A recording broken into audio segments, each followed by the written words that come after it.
Hi, everybody. Welcome to the day after the midterms. I'm so happy to see you. I actually waited to have coffee this morning until we could have coffee together because it was just time to have coffee with friends and talk a little bit about what we've seen over the last 24 hours or so.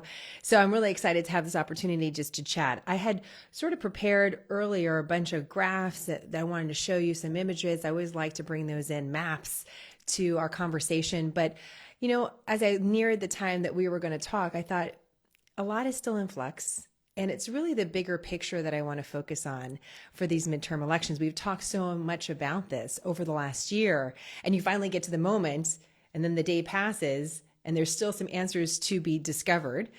And it sort of feels like these highs and lows, right? Pardon me, look at what I have on my desk. I mean, could I have anything? Does anyone get to the end of the day? How many mugs could you possibly collect? Does that sort of indicate what sort of day you've had? How many mugs you have at your desk? You might notice I'm a little under the weather, so you have the part of my voice and any sort of coughing that will take place. I think it's very appropriate that we just sort of limp to the finish lines of the midterm elections. That's smarter news. So listen, before we get into some of these, I have 3 points for you that I think are important, that I'd like to hear some of your questions, answer some of them as I can. But I want to start sort of with the big picture. One of the things that you've heard me talk about is the language that we use on the news. And a phrase that you've heard repeatedly over the last several years is that America is more divided than ever before. And I take issue with that word divided, because when you look at something that could be 50-50, like the United States Senate, for example, you could either say it's more divided than ever before, or you could say it's balanced. And imagine how different you would feel if you heard less people tell you how divided America was, and more often heard how balanced we are. Instantly puts you at a different posture, doesn't it? So I think that's something to consider. I keep on hearing that in our coverage, when I'm talking about our coverage, the media's coverage of the election. We're more divided than ever before. Are we more divided, or are we more balanced? And what really is the message from the American people? One of the things I talked about on Scoop earlier this week is the economy of rage, and how the economy of rage are these business models built upon anger and emotion. And I believe the current news industry is built on that as well, which is one of the reasons why I walked away from it. But the economy of rage is important to pay attention to, because anger feels like action. When you're angry, you feel like you're doing something.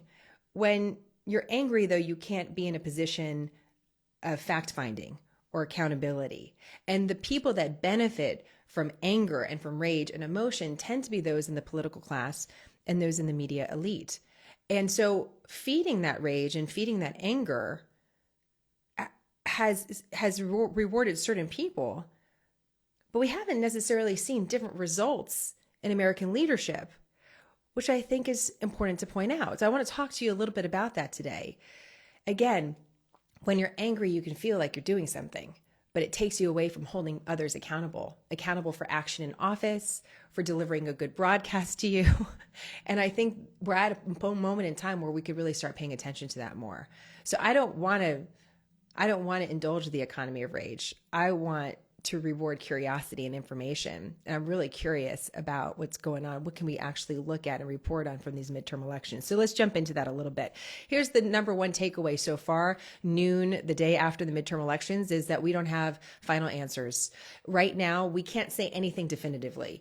Yes, the House is favored to have a Republican majority. The Senate is a total toss-up. And right now, that'll take some time to try to figure out exactly what's going on with some of these closer races. One of the reasons why I'm not showing you any graphics is that things are changing constantly, and you might get a race called suddenly over the next couple hours, and that'll shift things. But in general, it's widely believed that the House is favored to have a Republican majority and the Senate is still unknown. It is worth also pointing out, though, that the Senate currently is at a 50-50. So 50 lawmakers voting Republican and 50 lawmakers voting Democrat. You have 2 lawmakers in the Senate that are independent, but they caucus with the Democrats. And then you have the vice president serving as the tiebreaker. So that's why we talk about the Senate being majority Democrat, even though there's not necessarily more lawmakers with that affiliation in the Senate at this time. So that's really important to pay attention to. do. There's going to be a lot of people talking about what does this election mean. We still don't even have the final results of that. Is that typical? I would say it's typical based on the last couple election cycles, sure. And we may actually see some of these elections like the Senate race in Georgia lead to a runoff, which we could be in for the next several weeks. So we may actually not know the makeup of the U.S. Senate until we get into early December. So, patience is a virtue. That's the saying, but this is definitely applies to politics. And right now we're still awaiting some really key results. The second thing that I think is a key takeaway here is you heard a lot about the red wave, and Time magazine had something funny. It said, it's not a red wave, it's a pink splash. So first of all, what's a red wave? A red wave is a term that's describing a whole bunch of Republicans being elected and going into office. And there is some anticipation of the party that is not serving in the White House gaining seats during the midterm elections. So when we look at the midterm coverage overall over the last year, it was widely believed that Republicans would pick up seats in the House of Representatives and potentially the Senate. But then you got more polling that showed that Democrats were actually performing better than expected. And then over the last several weeks, that polling has shifted a little bit to suggest that maybe Republicans were back to getting that pickup. Bottom line is, nobody got a huge, massive pickup of anything. There was no red wave. There wasn't this massive influx of Republicans elected so far. Time magazine says pink splash. I kind of like that because I think it's funny. Speaking of words, definitely gives you a different opinion if you're talking about a pink splash other than red wave. So yes, pink in that you're seeing potentially a more of a Republican majority in the House of Representatives, but we'll see. This is also important though. There's been a lot of people, and I'm saying people, political analysts, reporters talking about what's the number one issue in this election. And that's another one of the takeaway. There is no dominant party necessarily in this election so far. And there's also no dominant issue. Remember, again, going back to before the summer, the number one issue for the midterms was going to be abortion. Remember that? And then in the last couple of weeks, it's going to be economy. It's going to be the inflation. Turns out, it looks like voters were motivated by a lot of different things. There's not necessarily that one big issue that's like, aha, this is what the midterms were about. You may hear different people theorize on this, and maybe you'll get one or two races that pop up where analysts will say, well, maybe we can read into something here. But this is important for the third point, which I'll get to in a moment. One of the interesting things I read this morning was from Politico talking about exit polls. So exit polls happen if people are at a voting booth and people are standing outside after they vote and they're getting asking questions about what they did or what they thought. And I just want to read this to you. In preliminary exit polls, about equal proportions of voters said Democrats and Republicans were too extreme. So voters are saying both parties are too extremes. The exits mirrored a poll released just before the election by the center-left group Third Way, finding voters viewed Republicans and Democrats as similarly far from the center. So we hear about extremism being related to Republican candidates. That's definitely more of a term that you've heard over the last several years. But what this poll is suggesting is that in general, the American public's like both parties are too extreme and too far from the center. And in some ways, we can already say, even though we don't have the final results, we're seeing that because not one party won. There wasn't like this huge winner coming from the midterm elections. And that's one of the big headlines. And here's the final point. And this is the key one that I think is something that for us to really think about. So far, there's no clear directive or clear mandate for whoever got into office. There's very little data to support anyone out there to say, you have the key for really galvanizing voters and getting them out to the polls and winning. You are the model of American leadership. In fact, one of the things we could walk away with is that neither party has a clear mandate or directive about exactly what they should prioritize or how they should lead. And we're at a really interesting intersection when it comes to American leadership, which is what does effective American leadership look like? If neither party has a winning argument because neither party has a huge, vast majority in the House or the Senate, no one is standing on firm ground, again, saying we have the answers and we're going to be able to take that to the next presidential election cycle. If anything, this leaves a huge opening for some deeper conversation about, well, what do voters actually want and how do we deliver to them? And we thought we had the winning argument, and some races were way closer than we even anticipated. So do we even know what our voters want? Here, the American public is saying, well, we're not quite sure about any of you, so we're going to kind of split the difference. And guess what? In the midterms, we kind of ended up where we started, which is, looks like a small majority in the House for one political party and a fairly balanced Senate. And that's it. There's not like this blockbuster realization. Here's something that gives you some perspective. When we talk about majorities in the House and the Senate, right now we're talking about a couple seats. In the House of Representatives, we're talking about a handful of seats that are Democrat, and the Democrats have the majority, which means they really get to push the agenda. If the Republicans end up winning the majority, they'll get to push the agenda. Okay? But that's not the way it's been historically. Historically, if you had the majority, here's the information. This is from The Atlantic. Between 1959 and 1995, the House majority was never less than 50 seats. So if a party wins and they have a 50-seat majority, you're like, okay, the American public is buying what they're selling. They got it. Like that, they won, and there's a lot of extra people, and so maybe we're going to have to get on board. That hasn't been the case in recent elections. It's just been a very, very slim majority. Again, you could look at it more divided than ever before, or maybe more balanced, or maybe that person or that mantra or that example of American leadership hasn't emerged that has really motivated the American people to make a choice that's different. So those are some of the things that I think are really important to take away so far. What is the end results of this? Again, as we sift through and kind of see where the results end up, if the Republicans do get the majority in the House, that will disrupt the agenda that the White House would like to deliver before the next presidential cycle. It will slow things down because you would have Republicans leading the House, Democrats potentially leading the Senate. When you have that sort of division, it can be tougher to get things done. Absolutely. That said, I've reported on this long enough to tell you that even when a party has the majority in the House and the Senate, sometimes they can't get things done. So it'll be curious to see when the dust settles here, what is going to be the issue that politicians are going to bring up? Like what do they think the American public really wants them to prioritize? And remember, this is going to be happening, and we're getting this election news as we're seeing on the other side a lot of news come about the economy. So this question about problem solving is really going to be a key issue. You have Facebook with these massive layoffs. I don't know if you saw that this morning. More than 10,000 people are getting laid off of Facebook. You had another big layoff in a couple big tech companies, Twitter, Stripe, a credit card processor. It's just the tech sector. So people have a way of saying, oh, that's just the tech sector. But it definitely is something to watch. And so how do these politicians prioritize what you want and the problems you want solved when they're wondering, well, heck, I got in here just by the skin of my teeth, not because everyone loves the Republicans or loves the Democrats. So just some things I want you to think about as you're looking at kind of the results. And I'm curious what your kind of questions you have emerging, just so we have a little time together. If there's anything I could help with and try to illuminate a little bit more. Kate, I'm seeing something, you're getting a lot of responses. You said, I'm tired of being told what to think from every angle. It's interesting that you bring that up. I'm tired of being told what to think by every angle. When's the last time someone asked you, what do you want? What do you want us to cover? What do you want us to do? There's a lot of ways to connect with consumers and voters. It's one of the reasons why, for example, I like doing lives or talking to you through social media, because we can just ask you.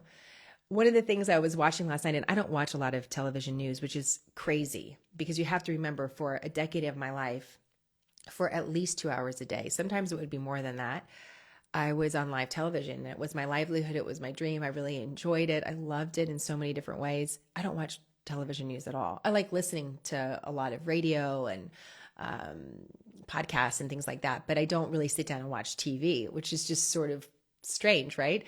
But I was watching last night and flipping through the different channels, and it always surprises me.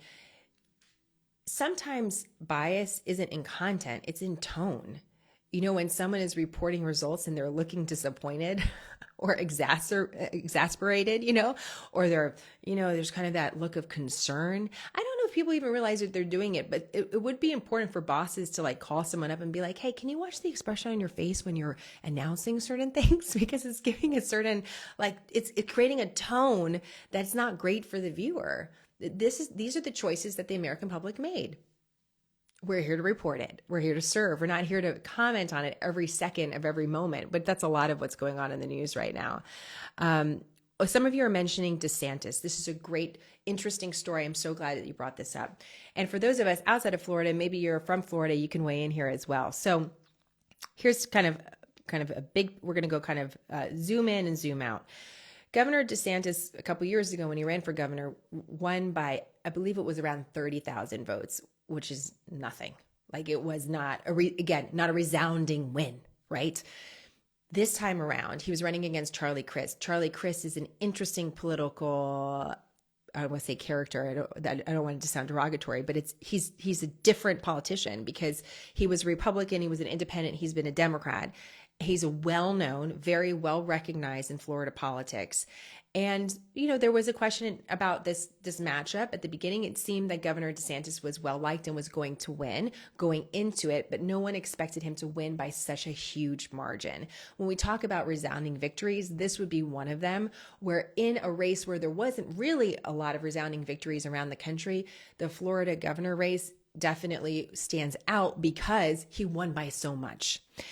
That's interesting for a few different reasons. Number one, he's been thought of as potentially being a presidential candidate that could challenge former President Trump, who's widely expected to announce a run for president. He's also taken a stand on a couple big issues over the last couple of years, Governor DeSantis, about, vaccination requirements, masking. He talks about having a state that is open and embracing liberty, personal liberty. So not a lot of mandates coming from the state government during the pandemic. You saw an influx of a lot of people into Florida, though this is also important, coming from the Northeast into Florida that could have changed the political dynamic somewhat. If people are leaving a Democrat-run state, for example, because they didn't like the mandates and coming to Florida where there was a Republican-run state, you have a different dynamic in voters coming up. But also there was a change in some voting requirements in Florida. That also is important. So you have to show an ID if you're going to vote in Florida. This isn't the case everywhere. I was looking this up because there's always a debate about identification and how different states require identification when you vote. In the state of Florida, you have to show an identification. It can be a driver's license. It could also be a debit card. Which I thought was interesting. You could, I'm like, I didn't check. Could a library card actually have it pulled up? It wasn't necessarily something like a state issued ID. So there were some changes. For example, if you wanted to request mail-in voting in Florida, sometimes you can request mail-in voting, and this could be true in your state too. If you request mail-in voting, then automatically you're sent a ballot sometimes, or you sign up for several election periods. What Florida did is said, no, if you want a mail-in ballot, it's only for a certain period of time. It's not for several years. And so a scenario that could emerge is, let's say that you moved, you're not going to get a ballot automatically sent to you at your old address. So some are going to take a closer look at those changing election laws. Those have been challenged in court, by the way, over the last year, and see if that actually made a difference. You might see more conservatives talk about that, say, Florida passed these different election laws and then they got a different result, which is a resounding Republican victory. I think that deserves a closer look, but it is unique to Florida. And so those are a couple dynamics at play. Anyone from Florida, if you'd like, you can definitely weigh in. And I'm curious what you think of just the dynamics in your state. What do you think is emerging in the state of Florida? Remember, Florida, like Pennsylvania, like Arizona, like Ohio, these were states that during presidential elections are thought of as still swing states, which means they could vote Democrat or they could vote Republican. They're not reliably one color or the other, red or blue. And so this is one of the reasons why this is also getting a lot of attention. It's not just because of DeSantis. Governor DeSantis is a charismatic figure. He's young. He's got this beautiful family. There's a lot of places he could run when it comes to politics. And when I mean run, he could let his career go a lot of different directions. So this is an important name to know in American politics. But it's also interesting to see in the state of Florida such a resounding victory for one party during a gubernatorial campaign. All right. Any other questions that I could go on and answer? Have you guys been looking at the Arizona race at all? I've been very curious about the Arizona race. We have a hello from Afghanistan. That's awesome. I'm curious what you think of the American political process from outside the country, because we take so many things for granted. as this is how elections are done. Like this isn't how elections are done. This is how elections are done in the United States. I would love to talk to you a little bit about Arizona just briefly, because there has been some questions about what's going on in Arizona on our Instagram feed, specifically in Maricopa County. So let me just tell you a little bit about this. So Maricopa County, if you hear that county mentioned in the news, all you have to think is a really important county in Arizona. That's where a lot of voters come from. So it's a really important county, number one. Number two, yesterday there, in a quarter of the voting locations in that county, so 1 out of 4, that's a lot, there was an issue with the way that the electronic machines were apparently reading the ballots. It's a little bit murky as to get you exact details on that. Was it the same everywhere? There was an issue. And what they were saying is we're not going to put these through the machines. We're going to have to hand count them. The Republican official in the area, election official in the area, said he did not believe that anyone, and I say this because Republicans have been more critical in the state of Arizona about the election process. He says he doesn't believe that anyone's been denied the right to vote. And obviously they're going to be watching the results very carefully because of this issue. This is sparking a whole other conversation about electronic voting machines, how much they should be used, how reliable they are. And I expect that to continue. Do I have a final answer on that for you? No. This is a ongoing a story. There was some of the Republican candidates asked a judge to further extend voting hours because of this issue. The judge said no, that there was nothing interrupting people from casting a ballot because they were able to cast a ballot. It was just whether or not how the ballot was instantly being processed. By the way, I know it's a little bit crazy to think about word choice, but the word processed, tabulating, the way that that's used in different states is wide, and how different states run their elections is super different. So I think that's also important to know. I see Danny saying there's a lot of conspiracy theories in Phoenix. That's not great. In Arizona, Tiffany, thank you so much. I mailed in my ballot early and had no hassle. I've done that since it was allowed, and I love how hassle-free it is. I mean, that's the convenience of mail-in voting. And that is something that is, that's been done for years. And obviously there's debate about it. I think going back to the issue in Florida, what they changed about wasn't, and I want to be really clear about this, they didn't not allow people to mail in votes. It's just that they limited how long you would sign up to do that. So those are some interesting things to also kind of realize in your state. Sometimes these questions are really, really nuanced, and it's difficult to have comparative conversations because it's so different depending on our state. I see Letty, you're saying DeSantis is not good for Florida. He'll be running for president and our state will be in his rearview mirror. That's instantly the question that's being asked right now. So, and then Casey on the flip side. So you guys are such a great diverse audience. I love it. She says, I'm in Florida. DeSantis is the greatest of all time. He kept our business open, our schools open, my kids playing in sports, and we have zero questions or doubts here when it comes to a fair and honest election. So fascinating. And I have some people from Canada. I love Canada. I get a lot of requests for SmartHER Canada. I hope to start that someday. Trudy saying we have to present a photo ID in Canada. No photo ID, no vote. So again, lots of different opinions about, not opinions, a lot of different ways that people vote, and people have a lot of different opinions on it. Okay, interesting question. Can you talk a little bit about Zeldin versus Hochul? So this is an interesting election, and I'll focus a little bit on that, and then we'll talk. I have a question for you guys as well. So this is in New York. In New York State, you have a Democrat governor running. Remember, she replaced Governor Cuomo when he resigned, and the big harassment scandal in New York governorship. So Hochul runs again. You had a Republican challenging her that actually seemed to be a threat, which is not typical in the state of New York. That said, there was always a question about whether or not former President Trump would be able to pull off a victory in New York because of his name recognition there. But Zeldin definitely made a move that got the attention of Democrats, and you had a whole bunch of really high-profile Democrats joining the governor to make sure that people got out and vote. In the end, she wins handily. She wins. And there was a question about whether or not Zeldin conceded, and that means, someone actually admitted, yes, this other person won. I don't know if that's the case yet, but it's widely reported that she clearly has the victory. It was last night. So what's kind of the takeaway from that, though, is that even in seats where Democrats felt that they had a strong position, there seemed to be a late breaking threat that they took very seriously.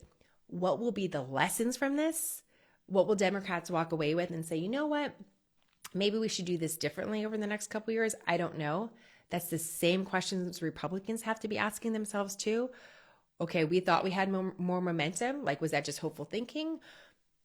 What are we saying that's really resonating with voters and really motivating them? And who did we lose? And that's something that we don't see right now. And as you know, I don't love paying attention to a lot of polls, but I will be looking for that about where different demographics broke. And we get back to the American woman that everyone's like, where is she? What is she doing? We can't find her. We can never understand her. We're so mysterious. It's great. Which is, by the way, every woman should be a little mysterious. Thank you very much. No one should take us for granted.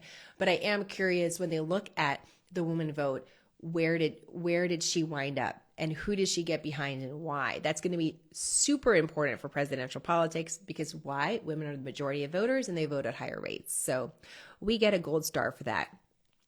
Do you guys think that political parties will think deeply about what they're doing? Will this spark, after all this turmoil over the last several years? I mean, think about it. The pandemic, the 2020 election, the withdrawal of Afghanistan, the war in Ukraine, the increasing concern about the economy. Do you think this will actually spark some real soul searching about what we're doing and what we're focusing on? One of the things that bothers me always is that when people tell you to vote, how many times did you see someone tell you to vote? I mean, at a certain point, it felt like another job, right? These people work for us. Like, never forget that. These people in office, they work for you. You hire them, you pay their bills. They work for you. It's not the other way around. Same thing's true with the media. They work for you. You don't work for them. Like, we're here to serve you. And that dynamic always feels like twisted and wrong. Like, no one's really talking to the American people with respect that they should, being that you are their employer. And I just wonder, like, are we at the point where there will be some real soul searching of, like, what is this about? What do we really need to talk about as a party, as politicians, that's really going to resonate with voters, not just because we want to win and we want a job, but because we want to do the best that we can by them? And will that be a wake-up call? Is the lack of a resounding victory really by anyone, any political party, will that actually lead there given the context of everything that we've been through over the last couple of years? Some of you have asked about the merging third party candidate. It's always a question if it could ever be done. There are some races where the independents really picked up some votes. And so that's something, I actually should make a note about that, because that definitely was a factor in a few races. And, you just always wonder. The way things are, we always think is always going to be that way. And then we'll get a reminder that things can change really fast. So speaking of changing fast, we'll keep an eye on the politics. I'm going to look at some of I love always looking at the first historic people, whoever they are, Democrats, Republicans, but the first that are making history in these election cycles. I think everyone can be really proud of that. Like, it's when we witness history together. So you may not agree with the platforms or the people or the party, but kind of interesting to track American history as it's happening. So I'll take a look at that and keep a real close eye on what's going on with the results as they come in, as these final results come in. Again, I don't expect necessarily to have this all settled in the next 24 hours. So we can talk again. We have coffee again and just kind of go over it and maybe take your questions more rapid fire. The one thing that I'm going to be turning to quickly is inflation. So tomorrow we're going to get some new inflation data. And the expectation is it's going to look better month to month, but still terrible year over year. We got these layoffs going on. Really think the economy is where we need to really focus. And we're going to be looking, one of the reports you're going to see a little bit later today on SmartHER News is about this amoxicillin shortage, which is also really important and a key antibiotic for secondary infections for all hosts of different things. We're seeing a rise in respiratory viruses amongst so many people. They can develop into secondary infections like a sinus infection. Maybe that's what I have, ear infection like my son had this week. And you need an amoxicillin, and it can be more trying in certain areas. So I think those are really big stories. So really appreciate you guys. Please keep the questions coming. I'm going to jump into the comments here throughout the day if you have some more questions or you'd like to continue the conversation. And as always, thank you so much for supporting Smarter News and showing people that there is another way to deliver and receive news. That's revolutionary in and of itself. I'm proud of the work that we do together, and I'm so grateful for your support, and for being the reason that we can build this dream. It doesn't happen without you, and we're here to serve you.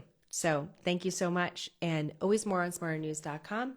Check out our weekend newsletter, and if you like more of this one-on-one time, definitely sign up for our Scoop Insider. You can get that by the link in the bio in Instagram or going to scoop.smarternews.com. And I do these kind of 30-minute reports, special reports, text, audio, video for you on Mondays to get you up, ready to go for the week so you can take a break from Instagram, social media, tracking every breaking news headline. Just get a really good foundation so that you feel prepared. And that's what I want for you, to feel super current and less cluttered. That's, says the mom, that's house is super cluttered. If I could help with the news, though, I think that's good. All right, guys, great to see you. Thank you so much. And I'll be back here with more at smarternews.com. Have a great day.